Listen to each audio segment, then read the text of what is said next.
நான் தேவ சாயல்னு என்ன அர்த்தம்? எனக்குள்ள பெருகக்கூடிய சக்தி இருக்கிறது. ஆசீர்வாதத்தை, ஐஸ்வர்யத்தை, ஆத்துமாக்களை, வரங்களை, கிருபையை என்னால் பெருக்கிக் கொள்ள கை தட்டினவர்களுக்காக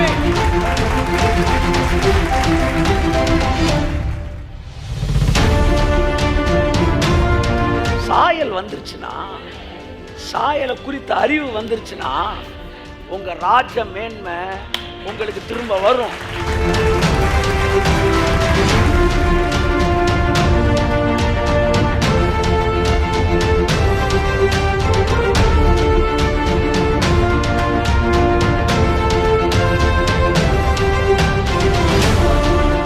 தான் சாயல் என்ன, நான் கடவுள்கிட்ட யாரு, என் பர்சனாலிட்டி என்ன, நான் என்ன மேற்கு, கையத்துக்கு.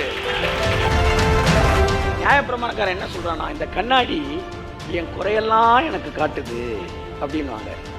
ஆனா உண்மை சொல்லுது, கண்ணாடி குறையெல்லாம் காட்டல, என் சாயலை தான் எனக்கு காட்டுது.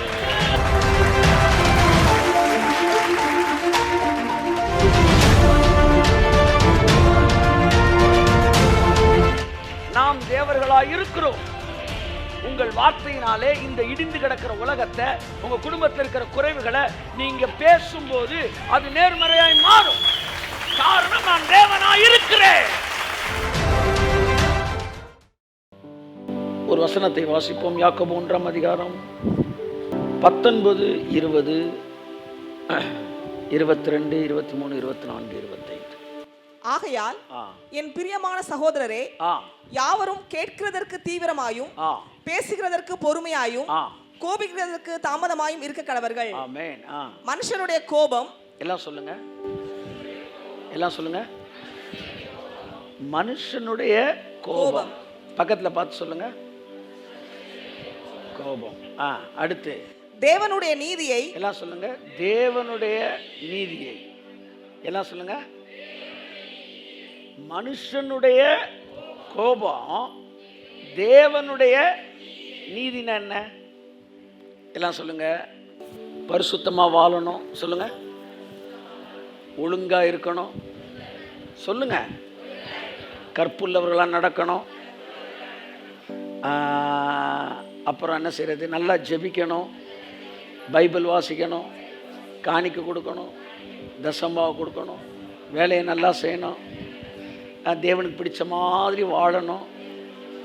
இதெல்லாம் தேவ நீதியின் விளைவுன்னு வச்சுக்காங்களேன். தேவ நீதி அப்படின்றது இந்த இடத்துல உங்களுடைய நம்ம ஸ்டாண்டர்டுக்கு நான் பேசிகிட்டு இருக்கிறேன், சரியா? ஒரு நல்ல வாழ்க்கை வாழணும், கடவுளுக்கு பிடிச்ச மாதிரி வாழ்க்கை வாழணும், இது தேவ நீதி. மனசில் வச்சுக்காங்க. இப்போ வசனத்தை திரும்ப வாசிங்க. மனுஷனுடைய கோபம், மனுஷனுடைய கோபம் தேவனுடைய நீதியை, தேவனுடைய நீதியை நடப்பிக்க மாட்டாதே. எல்லாம் சொல்லுங்க, சொல்லுங்க, கையை அப்படி காட்டுங்க. உன் கோபம் ஒரு கொசுவை கூட திருத்தாது. இந்த வசனம் என்கிட்ட இருந்த 85% கோபத்தை தூக்கி எறிஞ்சிருச்சு. என்னை பார்த்து எல்லா தூதன் சொன்னாங்க, கர்த்தருக்கு ஒழுங்கா நீ பண்ணலடா. மனுஷ கோபம் தேவ நீதியை நடப்பிக்காது, நடப்பிக்காது, நடப்பிக்காது. நீ என்னதான் கத்துனாலும் நடக்காது, பருப்பு வேகாது. அதனால நீ கோபப்படாமல் அமைதியாக இருப்பதே சால சிறந்தது. பொண்டாட்டி மேல நீங்க கோபப்பட்டு பொண்டாட்டிக்குள்ள தேவ நீதி நீங்க கொண்டு வர முடியாது. வேணா உங்க முன்னாடி ஆக்டிங்க கொடுக்கும், நீங்க போனதுக்கு அப்புறம் அல்லோ புத்திசாலி பார்த்துக்க அப்படின்றாங்க. அதே மாதிரி ஒய்ஃபு ஹஸ்பண்டை சவுண்டை கொடுத்து ஒன்றும் மாற்ற முடியாது. ஃபோனை வாங்கி டமால் உடைச்சிங்கன்னா அவன் அடுத்து, சார் அந்த சாம்சங் எவ்வளோ சார்? எத்தனை பேர் வீடு ஏறி போய் பஞ்சாயத்தை கூட்டி சவுண்டை கொடுத்துருக்குறாங்க. அடுத்து நீ வீடை தான் மாற்றிருக்காங்க ஒழிய வேலையை மாற்றலை. ஏன் சார்? இது உங்களுக்குள்ள தெரிஞ்சிருச்சுன்னு வச்சுக்கோங்களேன், உங்களை மாதிரி ரெஸ்ட்ல வாழ்றவன் எவனுமே கிடையாது.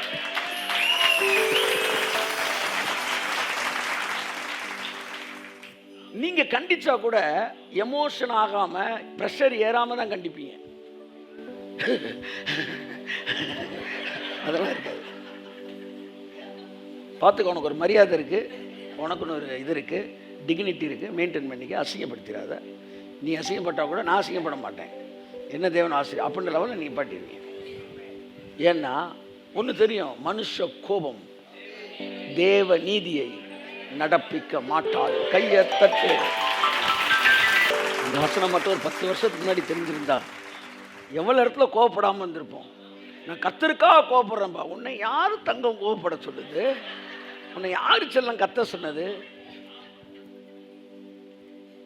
மனுஷ கோபம் தேவ நீதியை நடப்பிக்க மாட்டாதே. அடுத்த வசனம். ஆகையால் நீங்கள் எல்லாவித அழுக்கையும் கொடிய துர்க்குணத்தையும் ஒழித்துவிட்டு உங்கள் உள்ளத்தில் நாட்டப்பட்டதாயும் உங்கள் ஆத்துமாக்களை ரட்சிக்க வல்லமையுள்ளதாயும் இருக்கிற வசனத்தை சாந்தமாய் ஏற்றுக்கொள்ளுங்கள். சாந்தமாய் ஏற்றுக்கொள்ளுங்கள். அடுத்து, அல்லாமலும் நீங்கள் உங்களை வஞ்சியாதபடிக்கு. பாருங்க, நீதியை நடப்பிக்க மாட்டாதே. தேனா ஏகாரம். அது என்ன ஆரம் தெரியல. ஏகாரம் அப்படின்னா அதாவது உன்னை வந்து ரொம்ப ஸ்ட்ரெஸ் வந்து அழுத்தி சொல்றதுக்கு தான் அந்த இதை பயன்படுத்துவாங்க.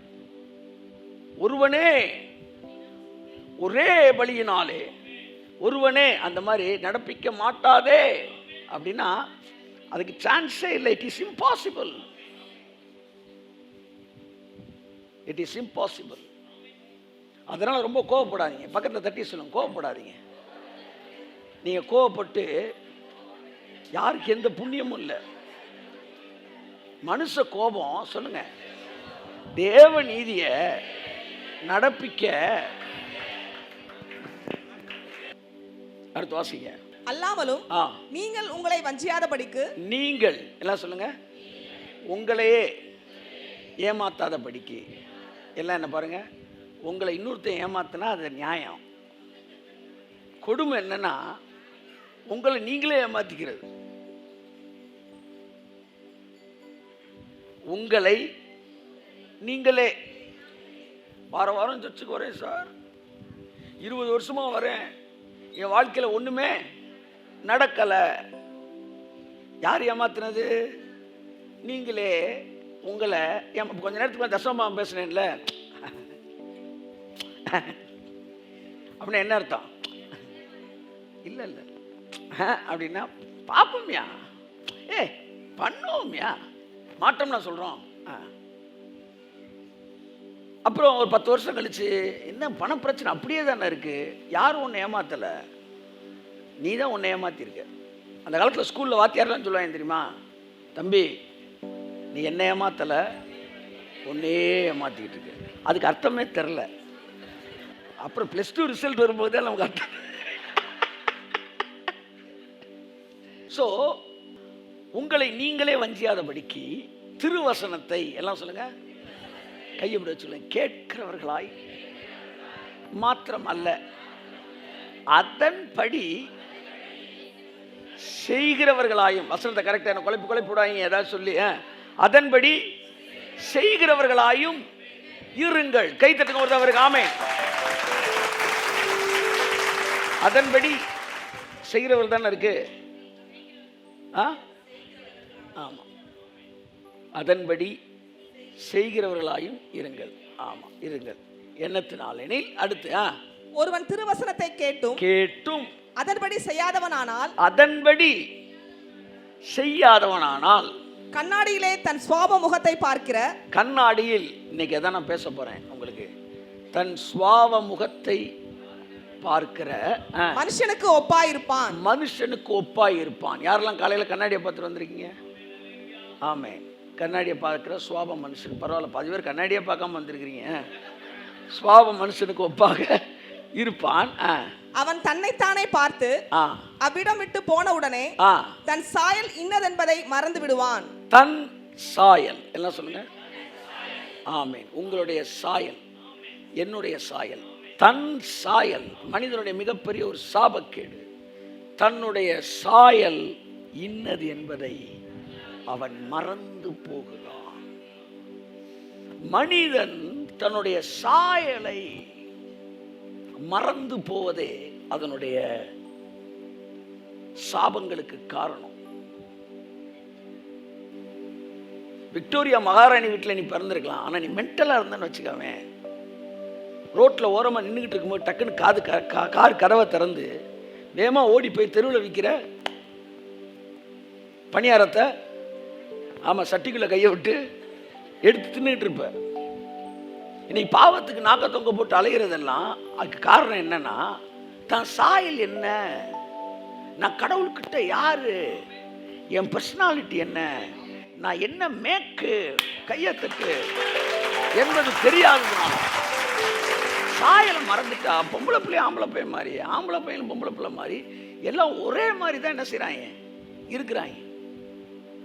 ஏன்னா அவன் ராஜா பிள்ளைன்ற மறந்து ஒரு பிச்சைக்கார மனநிலை அவனுக்குள்ள வந்துருச்சு. இனி நம்ம கல்யாணம் ஆகாது, இனிமேல் நமக்கு ஃபியூச்சரே அமையாது, இனிமேல் நம்ம லைஃப்பில் முன்னேறவே முடியாது, அதனால் பேங்கை கொள்ளையடிச்சிடுவோம், இனிமேல் நமக்கு பணம் வர்றதுக்கு வழி இல்லை, அதனால் திருடிடுவோம், இனி நம்ம தப்பிக்கவே முடியாது, அதனால் கொன்றுவோம், இனிமேல் நம்ம கல்யாணமே நடக்காது, அதனால் ஊரை விட்டு ஓடிடுவோம் என்று பலவித முடிவுகள் மனிதன் மட்டரகமாக எடுப்பதற்கு காரணம் தன்னுடைய சாயல் இன்னதென்பதை அவன் மறந்து விடுகிறான். இந்த தலைப்பில் நான் பேச விரும்புகிறேன். உன்னுடைய சாயல் என்ன? கர்த்தர் சித்தமாக நான் தொடர்ந்து ஒவ்வொரு வாரமும் உங்களுடைய சாயலை பற்றி நான் பேசலாம்னு நினைக்கிறேன். கை தட்டுங்க. ஆமென்.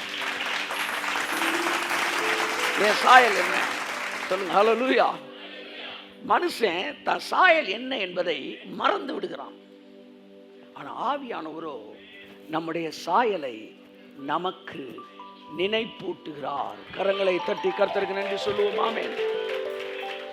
அடுத்து வாசிங்க.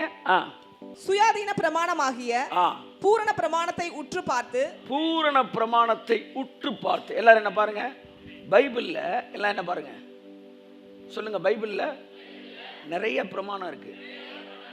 அண்ணனுக்கு தெரிஞ்சே சொல்ல மாட்டேன், அண்ணனுக்கு தெரிஞ்சே ஒரு 13 பிரமாணம் இருக்கு. தெரியாம எத்தனையோ பிரமாணம் இருக்கு. அத்தனை பிரமாணத்தையும் பூரண பிரமாணம்னா சுயாதீன பிரமாணம் தான். புரிஞ்சவங்க புரியாட்டினாலும் கை தட்டுங்க. நான் சொல்றேன். பூரண பிரமாணம் அப்படின்னா, அதாவது என்னென்ன பிரமாணம் இருந்தாலும் அந்த பிரமாணங்கள் எல்லாவற்றிலும் கம்ப்ளீட் ஒரு லா அப்படின்னா the law of liberty. Hallelujah. நியாய பிரமாணம் அடிமைத்தனத்தின் பிரமாணம். எல்லாரும் இதைத்தான் செய்யணும் அப்படின்னா நியாய பிரமாணம். கர்த்தர் உனக்கு புத்தியை கொடுத்திருக்கிறாரு, ஆவியான உன்னை வழி நடத்துவாரு, அவர் உன்னை வழி நடத்துறபடி நீ செய் அப்படின்னா அது சுயாதீன பிரமாணம். கையை தட்டு. எல்லாரும் 3 இட்லி தான் திங்கணும் அப்படின்னா நியாய பிரமாணம். அவன் வயிற்றுக்கு ஏற்ற மாதிரி சாப்பிடுப்பா அப்படின்னா சுயாதீன பிரமாணம். இன்னைக்கு உபவாச ஜெபத்தை என்ன சொல்லித்தராங்க, எல்லாரும் 3 இட்லி தின்னு 8 இட்லி தின்னுன்றாங்க. அவன் திங்க முடியல சார்னு அதைவே ஒரு ஜெப குறிப்பா சொல்றான். அதாவது 2 மணி நேரம் நீ ஜெபி ஜெபி அப்படின்னு கத்துறாரு. அதை 8 இட்லியை தின்னுன்றாரு. அவன் முடியல சார்னு அதையே ஜெப குறிப்பாக்கிட்டான். இவர் அதுக்கு திட்டுறாரு. என்ன நீ ஜெபிக்க முடியலன்னு ஜெபிக்கிற? ஐயா முடியாதெல்லாம் ஜெபிக்க சொல்லி நீங்க தானே சொன்னீங்க, இது முடியல ஜெபிக்கிறேன். அப்ப இது நியாய பிரமாணம். எவ்வளவு நேரம் ஜெபிக்கணும், நீ எத்தனை இட்லி சாப்பிடணும் ஏன்டா கேட்கிற? ஜெபம் என்பது அறுவடை. ஒரு ஆப்பிள் தோட்டத்துக்குள்ள போய் வேண்டிய அளவு ஆப்பிள் எடுத்துக்காங்கன்னு சொன்னா எத்தனை ஆப்பிள் ஏன்டா கேட்ப? உனக்கு எத்தனை ஆப்பிள் எடுக்கணுமோ அவ்வளவு நேரம் நீ அறுத்துக்க. எவ்வளவு அறுக்கணும்னு நினைக்கிற அவ்வளவு ஜெபிச்சுக்க. கொடுமையா இருக்கு. ஜெபம் என்பது உழைப்புன்றனால தானே எவ்வளவு நேரம் ஏன்டா கேட்கிற? ஜெபம் என்பது உழைப்பல்ல, உழைத்த உழைப்பின் பலனை அறுக்கிற அறுப்பு. ஐயத்தட்டே. ஆமா நான் சொல்லி நல்லா புரியணும் உங்களுக்கு நினைக்கிறேன். இயேசு முடித்ததை நீங்கள் அறுக்கிற அறுவடைக்கு பேர் தான் ஜெபம். prayer is not sowing, it is reaping. அரை மணி நேரம் அறுத்தா எவ்வளோ இருக்கணுமோ அறுத்துக்கலாம். ஆசீர்வாதத்தை நிறையா இருக்கணும்னா 1 மணி நேரம் நீங்களே அறுத்துக்கலாம். அது யூ ஹாவ் டு டிசைடு. உங்கள் பேங்க்லேருந்து எவ்வளோ ரூபா எடுக்கணும் என்ன வந்து கேட்குறீங்க? அது மாதிரி எவ்வளவு நீங்கள் ஆசீர்வாதம் இருக்குன்ற நீங்கள் முடிவு எடுத்துக்காங்க. சுயாதீன பிரமாணம் எல்லாம் சொல்லுங்க. நம்ம இப்போ எந்த பிரமாணத்தில் இருக்கோம் தெரியுமா? சுயாதீன பிரமாணம். அதனால பேசுறாரு, மனுஷ கோபம் தேவ நீதிய சொல்லிடு, வான் பண்ணிடு, தண்ணி தெளிச்சிரு, என்னன்னு சொல்லு. அதை மீறி பஞ்சாயத்தை கூட்டினீங்கன்னா அவன் கொஞ்சம் வேகமாக வேலை பார்ப்பான், இல்லை தெரியாமல் வேலை பார்ப்பான்.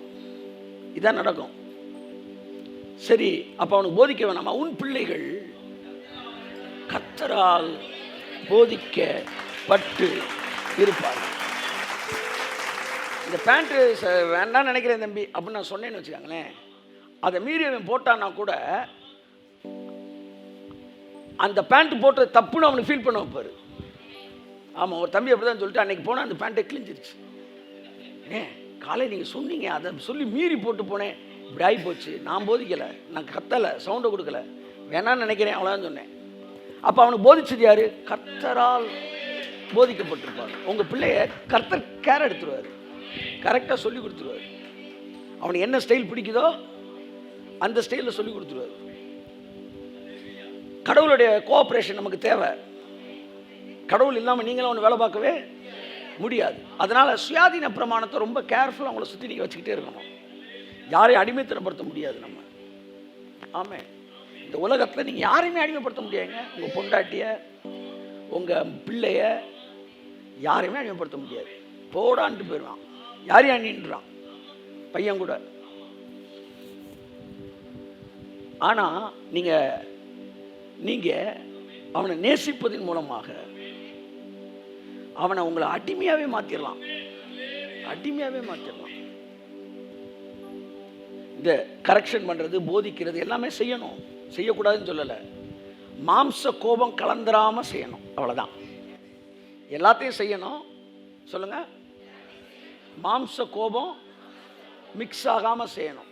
சில நேரம் கோவப்பட்டுட்டீங்கன்னா ஒன்றும் பிரச்சனை கிடையாது, மன்னிச்சுடுவார் தேவன். உடனே பெரிய குற்ற உணர்வோடு நீங்கள் உட்காரக்கூடாது. ஐயோ நான் குற்ற உணர்வு அடைஞ்சு, இல்லை இல்லை, பிள்ளையானோடனே நடத்த வேண்டிய வழியில் நடத்துங்க. கோவப்பட்டீங்களா, உங்களை மன்னிக்கிறது தெரியணும் உங்களுக்கு.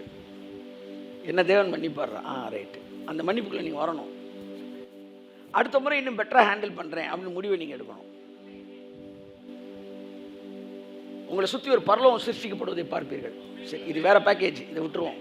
இப்போ என் சாயல் இன்னது என்பதை நான் மறந்து விடுகிறேன். ஆனால் திருவசனத்தை கேட்கிறவனாய் மாத்திரமல்ல, அதன்படி செய்கிறவர்களாக இருக்க வேண்டும். அடுத்த அந்த வசனம் என்ன சொல்லுது? சுயாதீன பிரமாணமாகிய பூரண பிரமாணத்தை உற்று பார்த்து, இன்டென்ட்லி லுக்ஸ் இன்டென்ட்லி, உற்று பார்த்து, பூரண பிரமாணமாகிய சுயாதீன பிரமாணம் என்ன சொல்லுதுன்றது உற்று பார்த்து, அதிலே நிலைத்திருக்கிறவனே. எதில் நீ நிலைத்திருக்கணும்? அதுனா என்ன? அந்த சுயாதீன பிரமாணத்திலே நிலைத்திருக்கிறவனே. நான் நியாய பிரமாணத்தில் நிலைச்சிருக்கிறவன் இல்லை, சுயாதீன பிரமாணத்தில் நிலைத்திருக்கிறவனே. கேட்கிறதை மறக்கிறவனா இராமல், அதற்கு ஏற்ற கிரியை செய்கிறவனாய் இருந்து தன் செய்கையில் பாக்கியவானாய் இருப்பான். கைதட்டி ஓடுறவருக்கு ஆமென். ரெண்டே வசனம் சொல்றேன், ரெண்டே வசனம் சொல்லிட்டு முதல் வசனம் சொல்லுது உன்னை நீயே ஏமாத்திக்கிறாதன்னு. கடைசி வசனம் சொல்லுது நீ செய்கிறதெல்லாம் ஆசீர்வதிக்கப்பட்டிருப்பன்னு சொல்லுது. ரெண்டு வகையான கிறிஸ்தவர்கள். ஒன்று தன்னைத்தானே ஏமாத்துறவன், கடைசியில் கை விரித்து பார்த்தா ஒன்றுமே இல்லை. 20 வருஷமாக சர்ச்சுக்கு வந்தேன் சான்றான், 20 வருஷமாக வந்து நான் உபாச ஜபத்தை போட்டு என்னமோ சொல்கிறேன், கையை விரித்து பார்க்குறேன், ஒன்றுமே இல்லை, தன்னைத்தானே ஏமாற்றிட்டான். இன்னொருத்தன் செஞ்சதுல எல்லாம் ஆசீர்வதிக்கப்பட்டிருக்கான், கை நிறையா வாங்கியிருக்கிறான். ஆமென். இந்த ரெண்டு கேட்டகரியில் நீ எந்த கேட்டகரியாக இருக்க விரும்புகிற? ஒன்று தன்னைத்தானே ஏமாற்றுவது, இன்னொன்று தன் செய்கிறதுலாம் ஆசீர்வதிக்கப்பட்டிருப்பது. பாக்கியவான் என்றால் ஆங்கிலத்தில் பிளஸட் இருக்கு. இப்போ யார் ஆசீர்வதிக்கப்பட்டிருப்பா? அதான் நீ பேச விரும்புகிறேன். முதலாவது தன் சாயலை கண்ணாடியிலே வாசிங்க அந்த வசனத்தை. எண்ணத்தினானெனில் ஒருவன் திருவசனத்தை கேட்டும், எல்லாம் சொல்லுங்க திருவசனம், எல்லாம் பைபிளை காட்டுங்களேன். எப்படி திருவசனத்தை கேட்டும் அதன்படி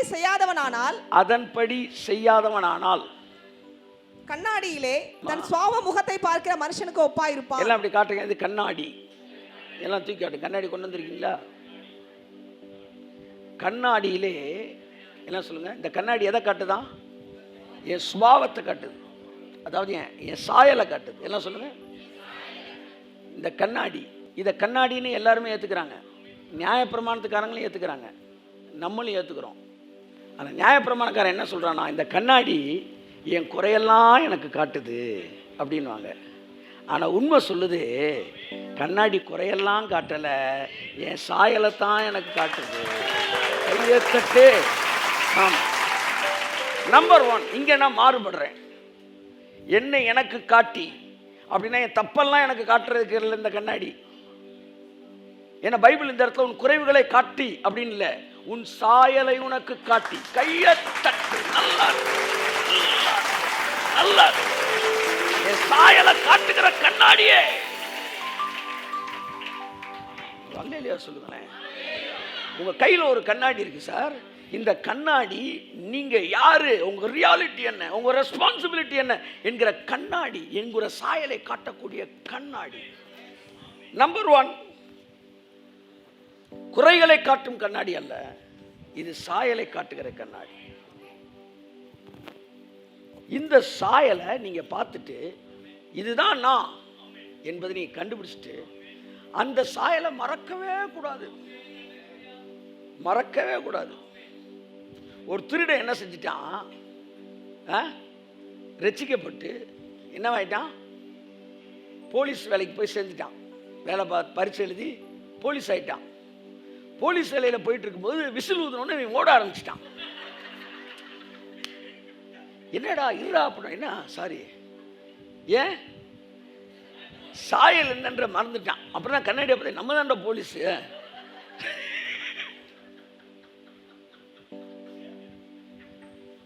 நிறைய பேர் பிசாசு என்னை விரட்டுறான் சார்ன்றாங்க. பிசாசுகளை நீங்கள் துரத்துவீர்கள் இருக்கு, ஆனால் பிசாசு இவனை துரத்துது. கண்ணாடியில் என்ன சாயலை மறந்துட்டான். எதுக்காக சாயலை பார்க்கணும்?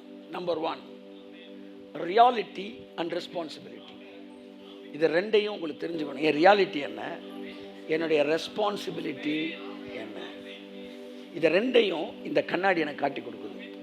இந்த வாரத்தில் இந்த கண்ணாடியிலிருந்து நீங்கள் யார் எல்லாம் சொல்லுங்கள், நீங்கள் யாருன்னு பார்க்க போகிறோம். ஆமேன். கையை தட்டுங்க. ஆமேன். தேவன் மனுஷனை முத படிக்கும்போது எப்படி படைச்சார்னா, சாயல்னா என்ன, தமது சாயலின்படியும் தமது ரூபத்தின்படியும் மனுஷனை படைப்போம், அப்படிதான் படைச்சார். பிசாசு என்ன செஞ்சான், ஹார்ட் டிஸ்க்ல இருக்கிறதெல்லாம் மாத்தல, ஓஎஸ் மட்டும்தான் மாத்தினான். அதாவது உங்களுடைய பிரெயின் சிஸ்டத்தை தான் கொலாப்ஸ் பண்ணான். உங்க சாயல் அழிக்கவே இல்லை அவன். உங்க சாயல் அப்படியே தான் இருக்கு. ஆனா உங்க மைண்டுக்குள்ள கையை விட்டு நீங்க ஒரு மிருகம், நீங்க ஒரு பிச்சைக்காரன், நீங்க ஒரு யாசகன் சொல்லி மூளைக்குள்ள கையை விட்டு அந்த ஓஎஸ் என்ன செஞ்சுட்டான், மாத்திட்டான். மற்ற எல்லாம் அப்படியே இருக்கு. மனுஷன் என்னவா தான் இருக்கிறான், தேவ சாயலா இருக்கிறான். ஆனா பாவி என்கிற உணர்வை அவனுக்குள்ள கொடுத்துட்டான். நேபுகாத் நேச்சர் மென்டல் ஆயிட்டான். அவன் மென்டலா இருந்தப்போ கூட ராஜாவாகி அவர் அப்படிதான் எழுதுறாங்க.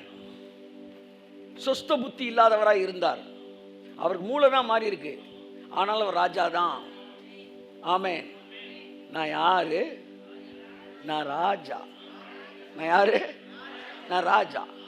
அப்ப திரும்ப அவன் மைண்டு தெளிஞ்சிச்சு பாருங்க. வாவ். மூளை தெளிஞ்ச உடனே பைபிள் சொல்ற அவன் முகக்கலை அவனுக்கு திரும்ப வந்தது. அவன் ராஜ கம்பீரம் அங்க போயிடக்கூடாது, போயிட்டான்னா ராஜ கம்பீரம் அங்க போயிடக்கூடாது. ராஜ கம்பீரம் அவனுக்கு திரும்பி வந்தது. அப்ப எல்லாம் சொல்லுங்க, சாயல் வந்துருச்சுன்னா, சாயலை குறித்த அறிவு வந்துருச்சுன்னா உங்க ராஜ மேன்மை உங்களுக்கு திரும்ப வரும். ஆமே. அந்த ராஜ மேன்மை திரும்ப வரும். அந்த முகக்கலை உங்களுக்கு திரும்ப வரும். ஆகவே முதலாவது உங்களுக்கு தேவை, அதை இயேசு சொன்னார், சத்தியத்தை அறிவீர்கள். நாலேஜ். இந்த சத்தியத்தை நீங்க அறியும் போது, இந்த கண்ணாடியில் உங்களை பார்க்கும்போது, அந்த சத்தியம் உங்களை விடுதலை ஆக்கும். பயத்திலிருந்து விடுதலை ஆக்கும், பாவத்திலிருந்து விடுதலை ஆக்கும், வியாதியிலிருந்து விடுதலை ஆக்கும், வேதனையிலிருந்து விடுதலை ஆக்கும். ஆமென். இந்த சீரிஸ் முடிக்கிறதுக்குள்ள உங்க சரீரங்களில் இருக்கிற வியாதிகள் மறைந்திருக்கும், குடும்பத்தில் இருக்கிற வறுமை நீங்கி இருக்கும். சத்தியத்தை அறிவீர்கள், சத்தியம் உங்களை விடுதலை ஆக்கும். குடும்பத்தின் எல்லைகளுக்குள்ள இருந்து இருக்கிற எல்லா பலவீனங்களும் வெளியேறி இருக்கும். தான் ராஜா என்பதை அவன் அறிந்த போது அவன் ராஜ மேன்மை அவனுக்கு திரும்பி வந்தது. நீங்க யாருன்றது உங்களுக்கு தேவசாயல் என்ற இந்த வார்த்தைகள், தேவனுடைய செய்திகளை நீங்கள் கேட்கும் போது உங்க ராஜ மேன்மை உங்களுக்கு திரும்ப வரும், உங்க முகக்கலை உங்களுக்கு திரும்ப வரும். மறுபடியும் நீங்கள் ஏதேன் தோட்டத்தில் ராஜாக்களை போல உலாவினது போல இந்த தேசத்தை ஆளுகிறவர்களாக, இந்த உலகத்தை ஆளுகிறவர்களாக மறுபடியும் நீங்கள் புறப்படுவீர்கள். ஆமென். கர்த்தருடைய பிரசன்னம் உங்களுக்கு புரிய வைப்பதா.